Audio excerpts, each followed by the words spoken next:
एक तरफ ये बकरी चोर ये दिखा रहे हैं कि हम इंडिया से वॉर जीत गए, लेकिन दूसरी तरफ ये लोग इस बात से भी डरे हुए हैं कि भारत फिर से रात के अंधेरे में इनकी पतलून ना उतार दे। और भारत ने भी कसम खा रखी है कि कुछ ना कुछ ऐसा करते रहो कि ये लोग चैन से सो ना पाए। अभी पाकिस्तान फौज की गालों पर भारत से खाए गए चाटों के निशान भी नहीं गए थे कि हमने फिर से ये ऐलान कर दिया कि पाकिस्तानी बॉर्डर से लगने वाले स्टेट्स में फिर से मॉक ड्रिल होगी। फिर से मॉक ड्रिल की बात सुनकर ही आधे पाकिस्तान का बीच में सुसु निकल गया है। सुबह शाम भारत को गाली देने वाले लाल टोपी की शक्ल काले कौवे जैसी हो गई, और तो और वो वैसे ही रोने लगा है जैसे किसी पहलवान ने किसी 1.5 पसली की छाती पर अपना घुटना रख दिया हो। लेकिन पाकिस्तानी कौम इस किस्म की वॉरफेयर की आदी नहीं है, तो लोगों में बहुत ज्यादा अफवाहें फैलाई जा रही हैं, खौफ फैलाया जा रहा है। पहले खबर आई थी कि भारत 29 मई को मॉक ड्रिल करेगा। ये सुनते ही पाकिस्तानियों ने हफ्ते 10 दिन का राशन खरीद कर रख लिया था। बाबर अपनी बकरी के साथ बंकर में भी छिप गया था। बकरी की सहेलियों ने बाबर के खिलाफ थाने में रिपोर्ट भी दर्ज करा दी थी, मगर इससे पहले कि पुलिस कोई एक्शन लेती, पता लगा कि भारत ये मॉक ड्रिल अब 31 मई को करेगा। ये सुनते ही पाकिस्तानी आवाम फिर से सहम गई और बाबर फिर से मासूम बकरी को फुसलाकर बंकर में ले गया। गजब बेइज्जती है। पाकिस्तानी इसी कैलकुलेशन में लगे हुए हैं कि पिछली बार जब भारत ने मॉक ड्रिल की थी तो पाकिस्तान में 9 जगह पर हमला कर दिया था। अल्लाह जाने अब क्या होगा आगे। रही सही बात मोदी जी ने पूरी कर दी। जब से मोदी जी ने पाकिस्तानी आवाम को समझाया है कि या तो चुपचाप रोटी खा लो या वरना गोली तो है ही, तब से पाकिस्तानी न्यूज चैनलों पर छाती कूट मचा हुआ है। रोटी खाओ वरना मेरी गोली तो है ही। अच्छा, air vice marshal Atiq Siddiqui साहब, जनरल सही साहब का ख्याल है कि इसको सीरियस लेना चाहिए। मतलब दुनिया के इतिहास में पहली बार ऐसा हो रहा है कि एक मुल्क ने ये दावा किया है कि वो जंग जीत गया है। उसकी जाहिल आवाम भी ये मान रही है कि हम जंग जीत गए हैं। बावजूद इसके वो ये सोच कर डरे हुए हैं कि उन्हें फिर से ना पेल दिया जाए। पहले तो ये मान भी नहीं रहे थे कि भारत ने हमें 9 और 10 मई की रात कूटा है, मगर अब तो शहबाज शरीफ की काली जबान से भी काली सच्चाई निकलने लगी है। उन्होंने भी बोल दिया है, पाकिस्तान में पढ़े लिखे जो 3-4 लोग हैं उनसे पूछने लगे हैं शहबाज शरीफ से कि अगर हम जंग जीत गए हैं तो फिर हिंदुस्तान ने अब तक इंडस ट्रीटी फिर से बहाल क्यों नहीं किया? हम अगर जंग जीत गए हैं तो भारत की तरह हमारे पास दिखाने के लिए कोई सैटेलाइट इमेजेस क्यों नहीं है? अब ऐसा तो नहीं हो सकता ना कि पाकिस्तानी सैटेलाइट का फ्रंट कैमरा खराब हो गया था इसलिए वो रात के अंधेरे में कोई पिक्चर नहीं क्लिक कर पाई। फोटो है तो दिखाओ। वेल, ये वो तमाम सवाल है जो पाकिस्तान के वो 4 आदमी पूछ रहे हैं जो छठी क्लास से आगे पढ़े हैं। दोस्तों, 10 मई को भारत ने पाकिस्तान के नाक रगड़ने के बाद उसकी ठुकाई रोक तो दी है, मगर अब भी भारतीय फौज ने अपनी चप्पल नीचे नहीं रखी है। मोदी जी और हमारी फौज पाकिस्तान को बार बार ये याद दिलाना नहीं भूलते हैं कि चप्पल अभी भी हमारे हाथ में है मित्रों।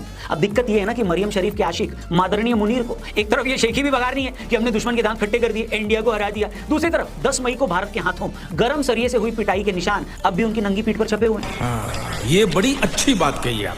मोदी सरकार ने भी अपने हर मंत्री की ड्यूटी लगा रखी है कि हर 3 घंटे में बयान देकर पाकिस्तान को याद दिलाते रहो कि ऑपरेशन सिंदूर अभी भी जारी है। फिर कोई मनचला ट्विटर पर शहबाज शरीफ को टैग करके याद दिला देता है कि भैया पाकिस्तान में तो टोटल 21 आतंकवादी केंद्र हैं, भारत ने तो अभी सिर्फ 9 पर ही हमला किया है, इसलिए चचा अभी सो मत जाना। अब और सुनो, इधर शहबाज शरीफ स्टेटमेंट देते हैं कि हम भी 9-10 मई की रात हिंदुस्तान पर हमला करने वाले थे, लेकिन उससे पहले भारत ने ही हम पर 15 ब्रह्मोस मिसाइल दाग दी। शहबाज ब्रह्मोस का नाम लेते हैं तो कोई मनचला ये भी याद दिला देता है उनको कि चचा ऐसी 14,000 ब्रह्मोस मिसाइलें और हैं भारत के पास। 14,000 ब्रह्मोस मिसाइल का सुनकर शहबाज कमरा बंद करके मुंह पे तकिया लेकर रोने लगते हैं, मन ही मन घुटने लगते हैं, मगर प्यार में धोखा खाए उस आशिक की तरह किसी को नहीं बताते कि वो रो क्यों रहे। India again launched missile attacks BrahMos and hit Pakistan's various provinces. देखा आपने, ये चचा बता रहे हैं कि भारत ने 9-10 मई की रात हमारे एयरबेस पर हमला कर दिया। तो लोग सवाल ये पूछ रहे हैं कि चचा अगर भारत ने हमला कर दिया और इस वजह से तुम हमला नहीं कर पाए तो ये बताओ कि तुम लोग जीते कैसे? और ये कौन सा मैच खेल रहे हो बे जिसमें बैटिंग ना आने पर भी कोई टीम खुद को विनर मान लेती है?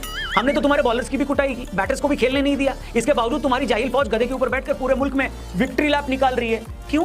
लोगों को तो इस बात का भी शक हो रहा है कि ये शहबाज शरीफ कहीं भारत की ज्योति मल्होत्रा तो नहीं है, क्योंकि कभी ये किसी फेक धमाके की पिक्चर को पाकिस्तान का भारत पर हमला बताकर उसकी तस्वीर आशिक मुनीर को गिफ्ट कर देता है, कभी ये खुद दुनिया के सामने कबूल कर लेता है कि हमारे हमला करने से पहले ही भारत ने हमको पेल दिया। मतलब किसी देश का पीएम इतना चूसे बेवकूफ कैसे हो सकता है? मतलब यार, एक टीवी चैनल अगर ऐसी गलती करे तो समझ में आता है, आप मान सकते हो कि शायद जल्दी में कोई गलत फुटेज चला दिया, लेकिन एक देश का पीएम एक फेक पिक्चर को फ्रेम करवाकर अपने आर्मी चीफ को भेंट करता है और कोई क्रॉस चेक भी नहीं करता कि ये तस्वीर असली है या नकली।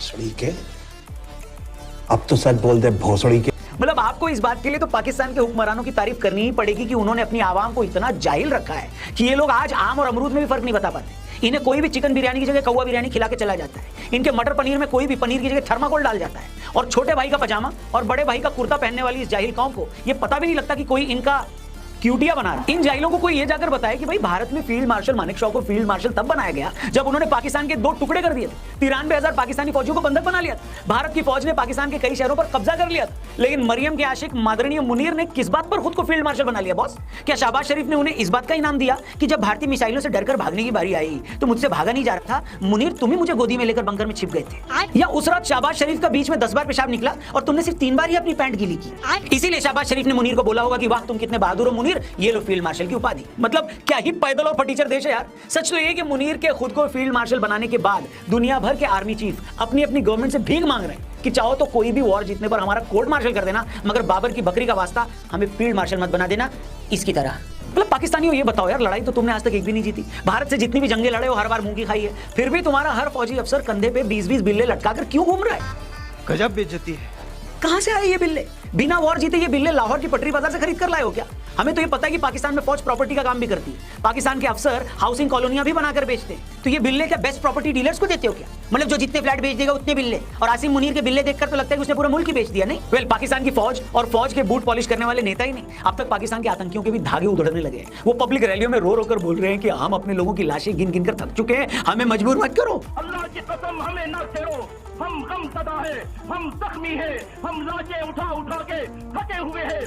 डर का माहौल देख रहे हो दोस्तों। एक तरफ ये टोटी चोर भारत के खिलाफ जीत का जश्न भी मना रहे हैं, दूसरी तरफ ये सोचकर भी डरे हुए हैं कि फिर से भारत इनके पिछवाड़े लाल न कर दे। और पानी रोकने पर भारत में खून की नदियां बहा देने वाला हाफिज सईद तो पता नहीं किस भैंस के तबेले में छिपा हुआ है कि उसकी भटूरे जैसी शक्ल 1 महीने से दिखाई नहीं दी। ये औकात है इन लोगों की। जब तक भारत चुप था, कुछ नहीं करता था, तब तक ये न्यूक्लियर बम की धमकियां देते थे, भारत में खून की नदियां बहाने की बातें करते थे। और भारत ने जब सिर्फ 25 मिनट में 9 आतंकी ठिकाने इनके खराब कर दिए, खत्म कर दिए, 1.5 घंटे में 11 एयरफोर्स के बेस बर्बाद कर दिए, तो ये जिहादी चूहे बनकर अपनी बिलों में जाकर छिप गए। तभी तो इस सो कॉल्ड सीज फायर के इतने दिनों बाद भी न तो आसिम मुनीर की इंडिया के खिलाफ कोई स्टेटमेंट आई है और न ही शहबाज शरीफ कुछ बोल पा रहे हैं। पहले इन्हीं शहबाज शरीफ ने ईरान में बोला था कि हम भारत के साथ शांति चाहते हैं, उनके साथ क्रॉस बॉर्डर टेररिज्म पर भी बात कर सकते हैं। अब यही शहबाज झक मार कर मान रहा है कि हाँ भैया 10 मई को भारत ने हमें पेल दिया था, इसलिए हम उसका कुछ नहीं कर पाए। लेकिन मेरी मोदी जी से रिक्वेस्ट है कि भैया इन पापियों के किसी भी झांसे में आना नहीं है। ये ऐसी नालायक और मक्कार कौम है कि जिन पर भरोसा नहीं किया जा सकता। ये ऊपर से शांति की बहुत बात करेंगे, पीछे से इनके आतंकी भारत पर अगले हमले की तैयारी भी करेंगे। ये बड़ी अच्छी बात कही। आज ये डरे हुए हैं तो इनकी बोली बदली हुई है, लेकिन मोदी जी ये बिना गोली के मानेंगे नहीं, इसलिए इनके नट बोल्ट टाइट करके ही रखो।